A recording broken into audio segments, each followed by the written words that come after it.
predator stole lunch. 5 minutes later, a human girl caught him and defeated him. Part 1. Callaway Station smelled like engine oil, cheap food, and about 40 different kinds of alien sweat. It sat in orbit around a dim red star that barely gave off enough light to cast a shadow. Nobody had named the star anything pretty.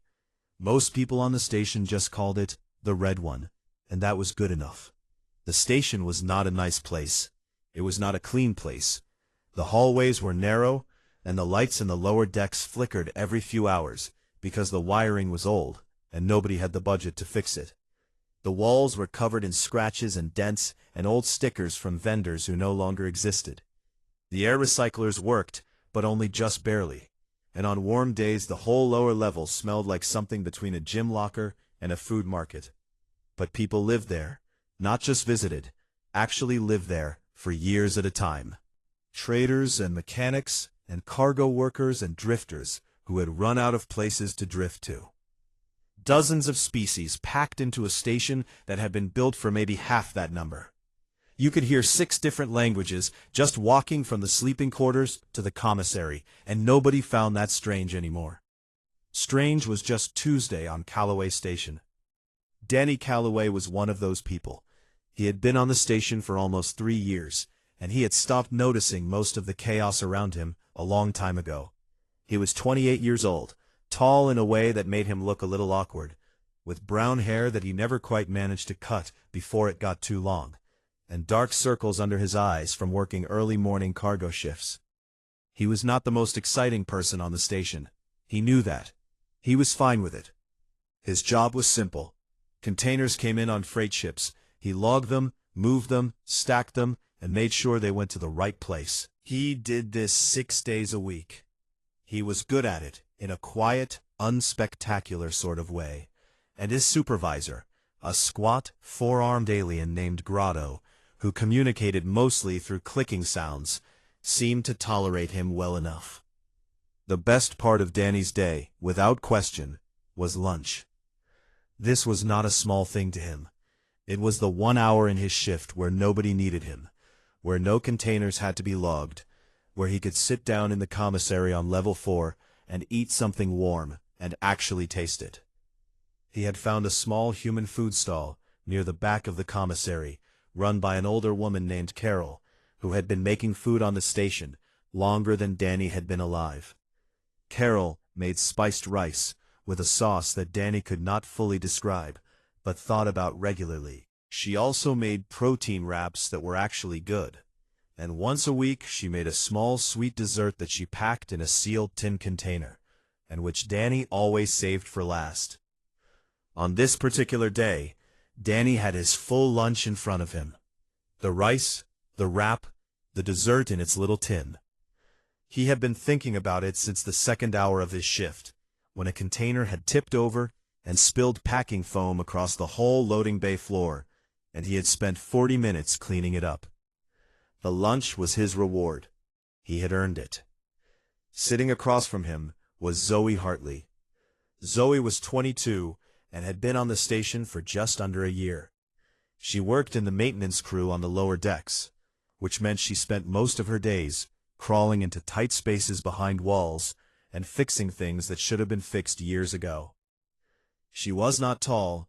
She was not particularly big. She had gray eyes and dark hair that she kept pulled back when she was working, and she had a habit of going completely quiet when she was thinking about something. Not the uncomfortable kind of quiet, just the kind that made you feel like she was processing more than she was letting on. Danny had met her about 8 months ago when she fixed a coolant leak in the cargo bay that had been slowly poisoning the air quality and making everyone feel slightly dizzy for 2 weeks. She had found the source in about 20 minutes when 3 other people had looked for it and given up.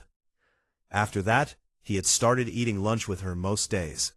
She was good company. She didn't talk too much, didn't complain too much, and she found the right things funny. The commissary at lunch was always loud.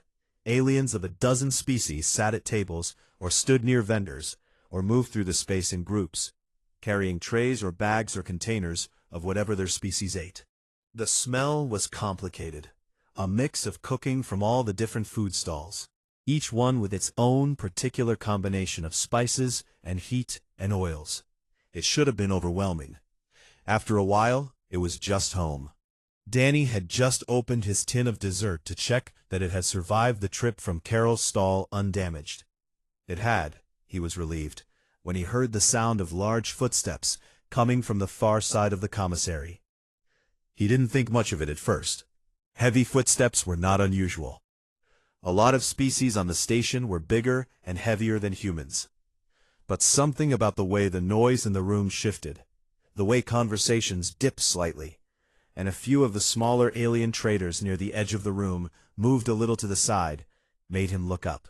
The creature walking through the commissary was called a Vrathi, and it was the kind of thing that made a room feel smaller just by being in it. It was nearly 7 feet tall, with 4 arms, 2 large upper ones and 2 smaller lower ones, and a body covered in short, dark scales that shifted colors slightly in the light. Its head was wide and flat at the back, with 2 amber-colored eyes that sat slightly too far apart. Running along the top of its head and down the back of its neck was a ridge of raised plates, a sensory crest, Danny had read once, that the Vrathi used to read the emotional state of the things around them. This one's crest was relaxed and slightly raised at the tips, which Danny had also read was the Vrathi equivalent of feeling pleased with yourself. The Vrathi moved through the commissary without hurrying, without looking at anyone in particular. Other aliens shifted out of its path without being asked. It was the kind of animal presence that didn't need to demand space.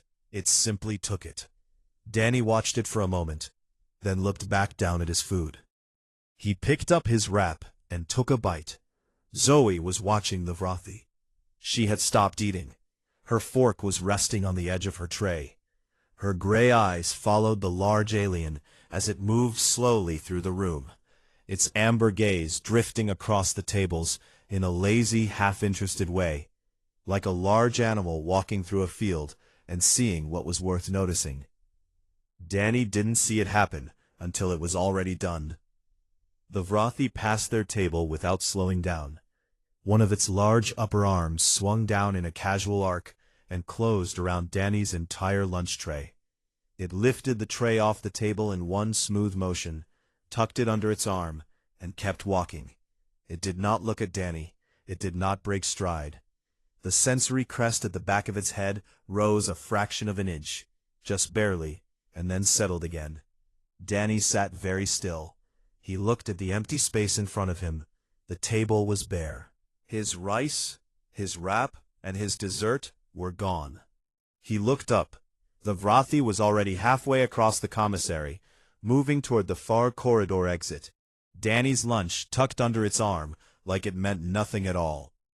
A small alien trader at the next table, a short, pale Leth with nervous eyes, looked at Danny for a moment, then looked away quickly and became very interested in its own food. Danny turned to Zoe.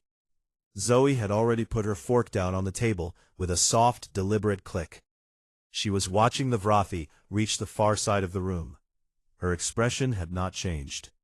She looked calm in the way that very still water looks calm, not empty, just completely settled. She pushed her chair back and stood up. "I'll be back in 5 minutes," she said. Danny blinked. His name was Keveth, and he had never once in his life thought of himself as a thief. Thieves were creatures that took things out of fear, or desperation, or weakness. They crept around in the dark and grabbed what they could and ran before anyone noticed. Keveth did none of those things. He walked into rooms at full height. He moved at whatever pace he felt like moving. He took what he wanted because he wanted it, and the fact that something had belonged to someone else before he took it was simply not a thought that entered his mind in any meaningful way. This was not unusual for a Vrathi. It was, in fact, completely normal. The Vrathi were an old species. They had come from a world with a short food chain, one where their ancestors had sat at the very top for so long that the idea of asking permission for resources had simply never developed in their culture the way it had in others. On their homeworld, the strong fed first. Everyone else worked around that. It was not cruelty. It was just the shape of things. And every species on their planet had understood that shape for millions of years. The problem was that the rest of the galaxy had a different shape entirely, and Kaveth had never fully adjusted to that. He had been on Callaway Station for 3 cycles now. He was there on a loose trade arrangement with a Varathi freight company that operated out of the outer belt, mostly moving industrial materials between stations that larger shipping companies found too small to bother with. The work was not exciting. Kaveth did not particularly mind that. He found most things in this part of the galaxy not exciting, honestly. Too many soft species. Too many creatures that flinched when he walked past. Too much noise about rule. Kaveth had been surrounded by that smell his entire life. It was so normal to him that he barely registered it anymore, the same way a person stops noticing background noise after a while. It was just there, all the time, coming off every small soft creature that crossed his path. He had walked into the commissary on level 4 because he was hungry, and because the lower decks always had food vendors that didn't ask too many questions, and didn't look directly at him when he browsed their stalls. He had already picked up a container of something warm from a Grathi vendor near the entrance, a thick protein broth that Vrathi found acceptable. But he was still moving through the room in the relaxed, browsing way of a creature that has all the time in the world and is used to the space adjusting itself around him, rather than the other way around. He passed a table with 2 humans sitting at it. He noticed them the way he noticed most humans, briefly and without much interest.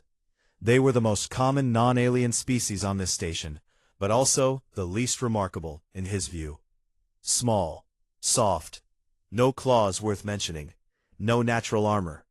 Their smell was strange. Not exactly the fear scent, but not the complete absence of it either.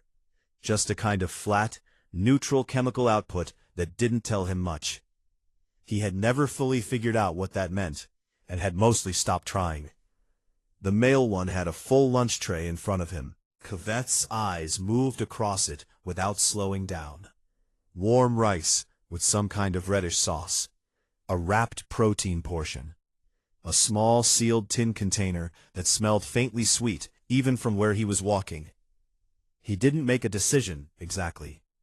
It was more that his arm moved and then the tray was in his hand. And he kept walking, and that was that. He tucked the tray under his lower left arm and continued toward the far corridor.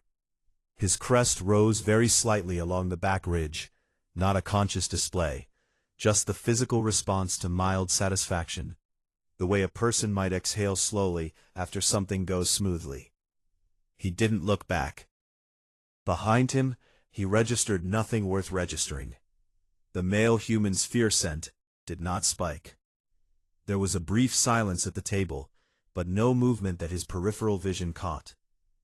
The small left trader at the nearby table went very still, which was normal.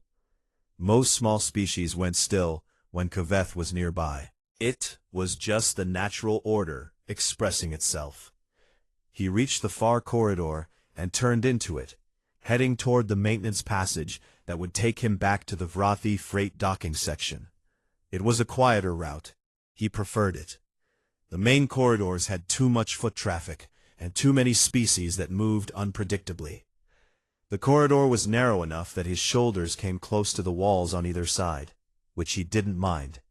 He slowed his pace slightly and shifted the tray to his upper right hand, looking down at it with mild curiosity. The sauce on the rice was still warm. He pressed one claw tip against the sealed tin. It gave slightly, which meant the contents were soft. He would try it. He kept walking. He was thinking about nothing in particular. The corridor was empty and quiet, and smelled like metal and recycled air, and a faint trace of whatever engineering work had been done nearby recently. Lubricant, mostly, and something electrical. There was a pressure-locked door about 40 feet ahead of him. He had used this route before. He remembered that the door responded a little slowly. Something wrong with the panel, probably. But it always opened eventually. Not a problem. He did not hear footsteps behind him. This was not unusual. Many species had quiet footfalls. But even quiet footsteps usually came with the small chemical output of a moving body, the faint exertion scent, the trace of stress hormones that any creature produces when it is moving with purpose. Kaveth's crest was sensitive enough to pick up even faint traces of those signals. He picked up nothing. No scent, no fear, no aggression. Nothing that his senses categorized as a living creature following him with any kind of intent. So he did not turn around. He reached the pressure-locked door and pressed the panel. The panel beeped once, then went quiet. The door did not open. Kaveth waited. He pressed the panel again. Still nothing. He exhaled slowly through his nasal slits, a mild expression of patience being used, and pressed the panel a third time, holding it slightly longer. He was still holding Danny's lunch tray. He was still not afraid of anything. He had absolutely no idea that something had been walking behind him for the last 30 seconds, completely silent, completely calm, and reading every movement he made with the focused, unhurried attention of someone who had spent most of her life learning exactly how large animals behave when they think they are alone. The door still hadn't opened. Kaveth pressed the panel again, and then a hand closed around his lower left arm, just below the second joint, and the world tilted sideways in a way that 7 feet and 4 arms and a lifetime of being the most dangerous thing in the room had absolutely not prepared him for. Zoe did not run. Running was for people who were panicking, and Zoe was not panicking. She was thinking, which looked almost the same from the outside. Her face was still, her jaw was set, and her gray eyes were moving across the room in short, careful sweeps, but was a very different thing on the inside. Panic was loud and fast, and made bad decisions. Thinking was quiet and measured, and found the next right step. She crossed the commissary at a steady walk, weaving through the tables and the bodies and the general noise of 100 different creatures eating lunch at the same time. She did not push anyone out of the way. She moved in the spaces between them, smoothly, the way water finds its way through gaps in rock without forcing anything. She had already seen which corridor Kaveth had turned into. The far left exit on the south side of the commissary led to a maintenance passage that ran behind the lower engineering bays and connected eventually to the freight docking section. Zoe knew this because she had spent the better part of 2 weeks in that passage 3 months ago, replacing worn insulation on a set of water recycling pipes that ran the length of the corridor. She knew every turn in it. She knew the lighting fixtures that flickered. She knew the pressure-locked door near the midpoint that had a sticky panel. She had put in a repair request for it, but the request was still sitting in a queue somewhere, waiting. She turned into the corridor. It was quieter here than the commissary. The sounds of the lunch crowd faded quickly behind her, replaced by the low hum of machinery inside the walls, and the occasional distant clank of something shifting in the engineering bays. The lights were functional but dim, the kind of dim that made the corridor feel longer than it was. Zoe slowed her pace slightly and paid attention. She had learned to track things long before she ever set foot on a space station. She had grown up in a small town in Wyoming called Garrett, a flat, dry place with more land than people, and a wildlife rehabilitation center run by her Uncle Pete on the eastern edge of town. Pete Hartley was a quiet man who communicated more comfortably with injured animals than with most humans.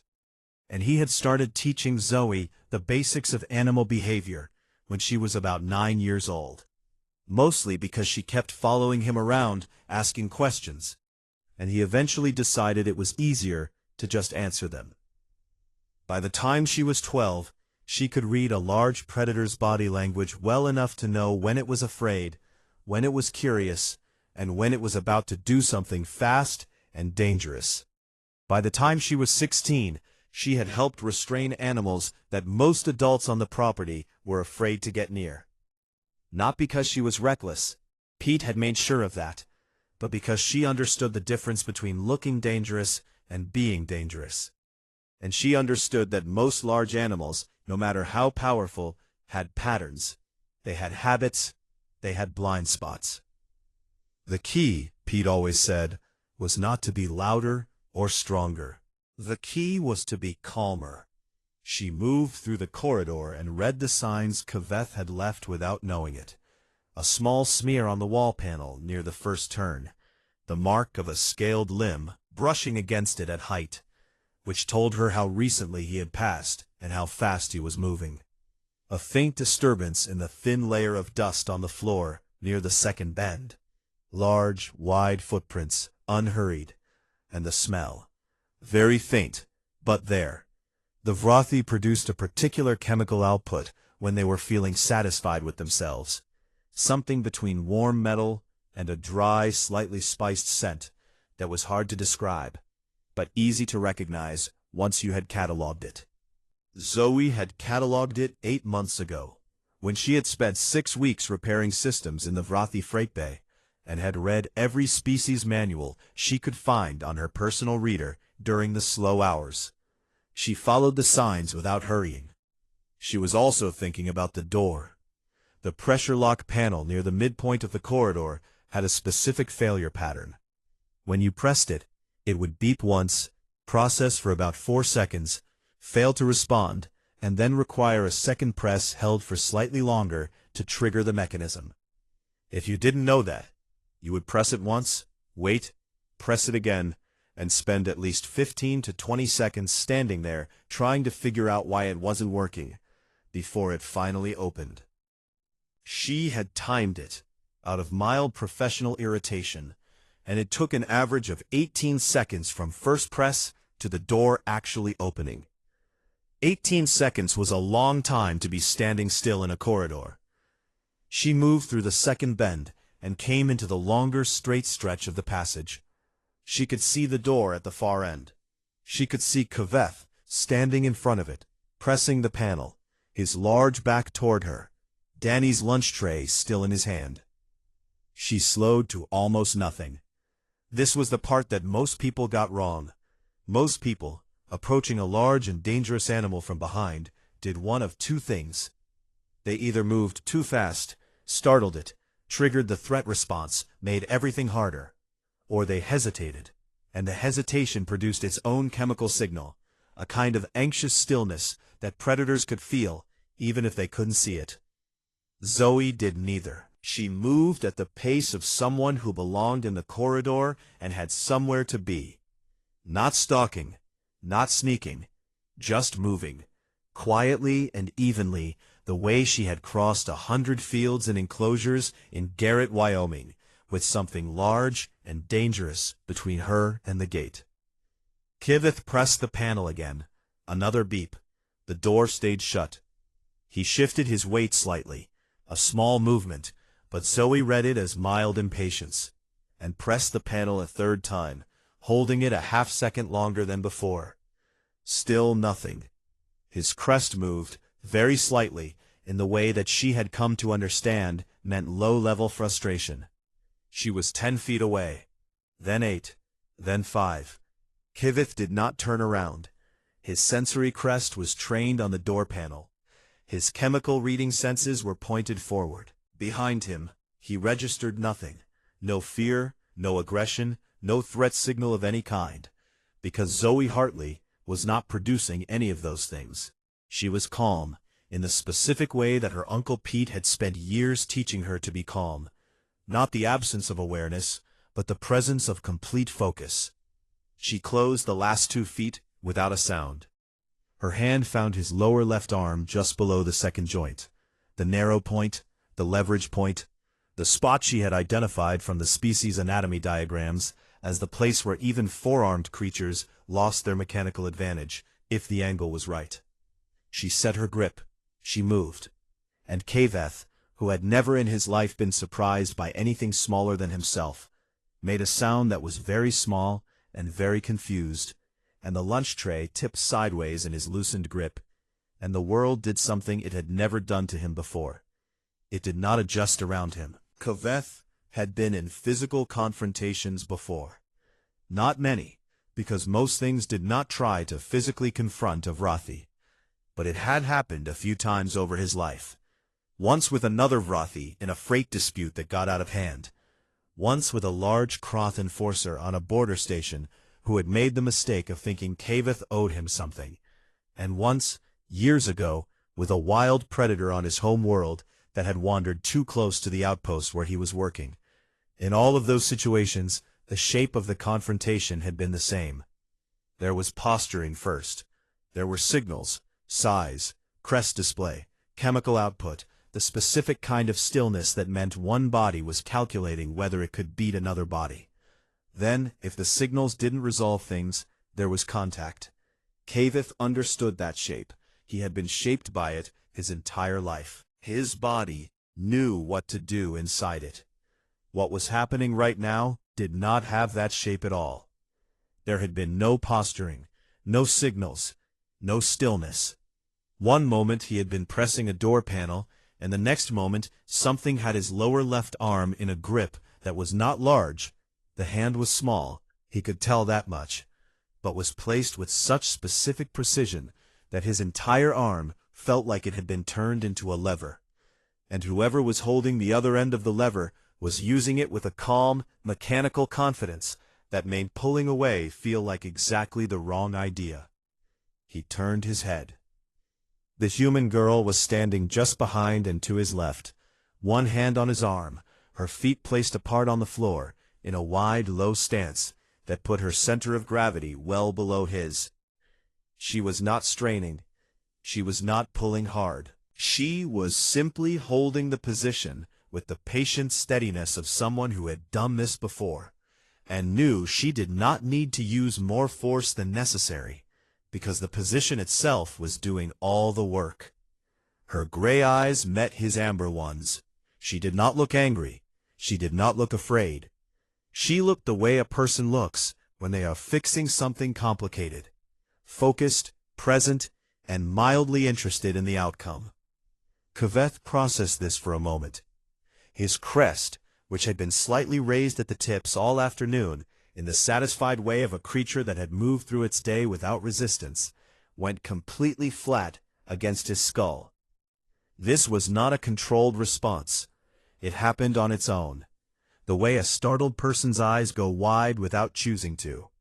A pure biological reaction to a situation the brain had not predicted and did not have a ready category for. He tried to shift his weight. The grip tightened by a fraction. Not painful, just firm. A clear signal. And the angle got slightly worse. He stopped shifting. He was still holding Danny's lunch tray with his upper right hand. He had forgotten about it, which was a strange thing to notice, but he noticed it. His crest was flat. Completely, entirely flat. In Vrathi body language, a flat crest meant something that was very hard to translate into other languages, because it was not an expression most Vrathi made voluntarily or even semi-voluntarily. The closest translation was something like profound and total confusion, combined with the specific humiliation of realizing you had misread a situation at the most fundamental level possible. It was the crest position of a creature that had walked into a room expecting one thing, and found something so different that its body had simply stopped pretending to be confident while it figured out what was happening. Kaveth stood very still. From the entrance of the corridor there was a sound, a small shuffle of feet, the low murmur of voices. He turned his eyes, not his head, because moving his head felt inadvisable right now, toward the corridor entrance, and saw that a small group had gathered there. A Leth trader with a personal recording device held up in one small hand. Two Grathi workers who had apparently been passing by and stopped. A young human male, slightly out of breath, who had clearly been jogging. This was the one from the commissary table. Kaveth recognized him. Standing at the back of the small group, with an expression on his face that was caught somewhere between worry and something that might, in different circumstances, have been described as impressed. Kaveth became aware, slowly, that he was the thing they were all looking at.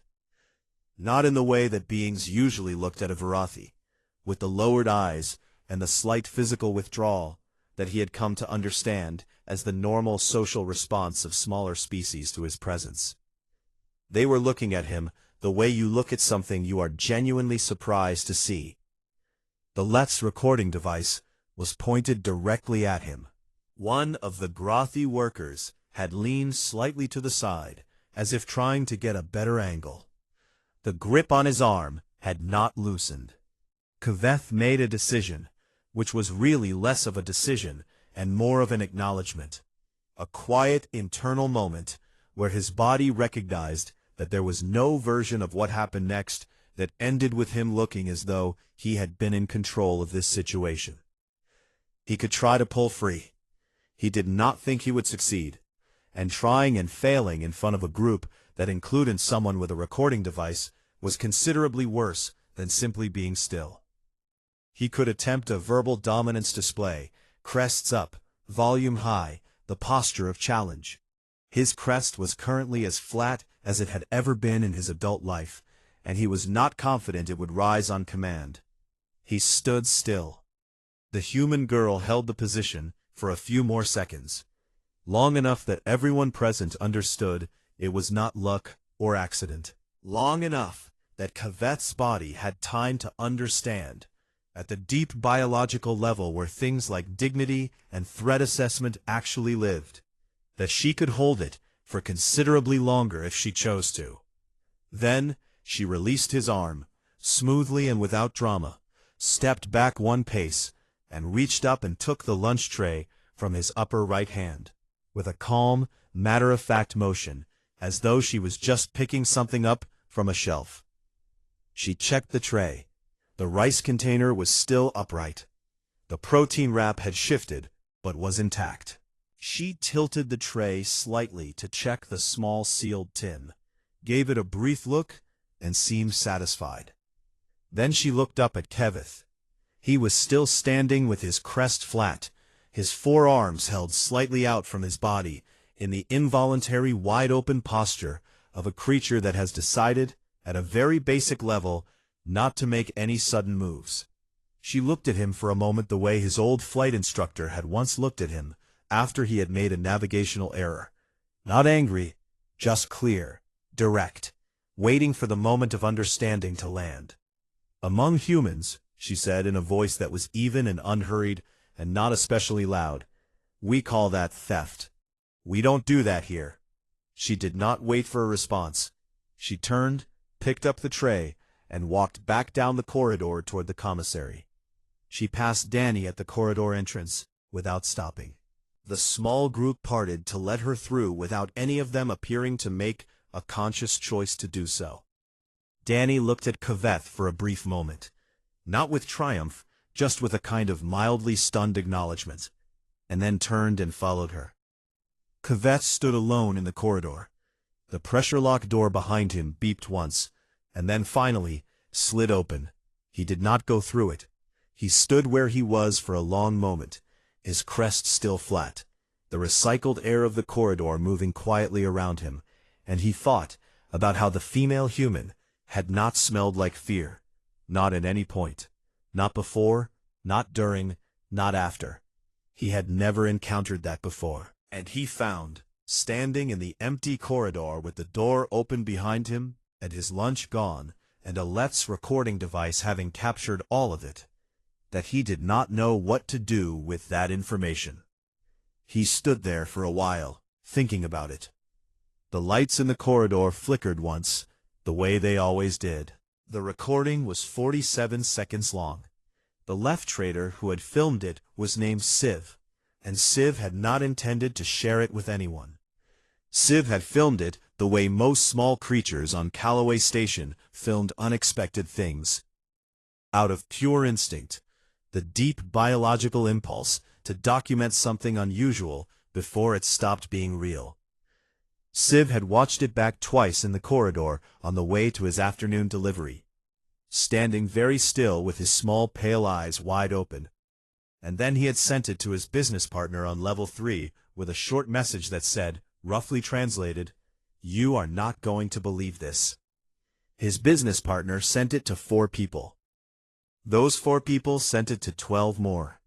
By the time Danny and Zoe got back to their table in the commissary, the rice was still warm enough to eat.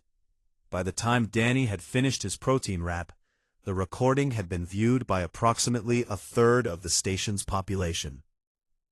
By the time Zoe opened the small tin of dessert and found it completely undamaged, a graphy worker in the upper engineering bay was watching the 47 seconds for the 6th time and showing it to anyone who walked past him. Callaway Station was not a large place, and it did not have a lot of entertainment.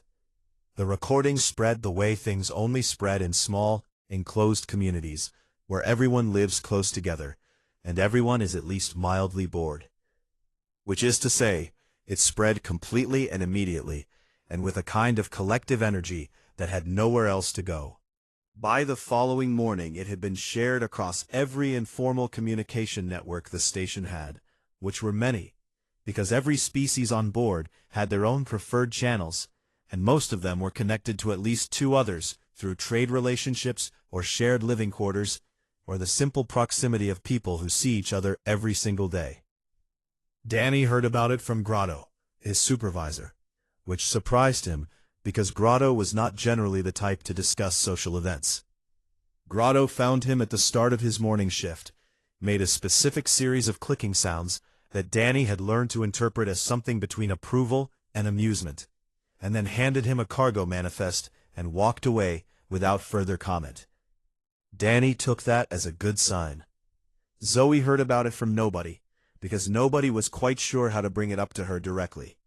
This was not unfriendliness. It was more that the beings on the station who wanted to talk about the recording found that when they actually stood near Zoe Hartley and thought about starting a conversation about it, they suddenly became less certain about what they were going to say. She had that effect on people now, in a way she had not quite had before. Not fear exactly. Something more like the careful respect you give to a person who has demonstrated, clearly and without fuss, that they are more capable than they appear. The title came from 3 different species, independently, within the same 24-hour period. The graphy called her something that translated loosely as the small one who does not run. The Leth, who are a species with a long cultural tradition of naming things precisely, used a phrase that meant the creature who moves without the smell of fear. And a pair of older Vrathi traders on the station, not Kavit's crew, different ship, different company, heard about the incident through their own channels, discussed it for a while, in the low, resonant tones that Vrathi used for serious conversation, and assigned her a word from their own language that had no direct translation, but was used, in Vrathi culture, to describe a specific and rare quality. The quality of a small thing that does not know it is supposed to be afraid of a large thing, and because of that, is not. It was not an insult.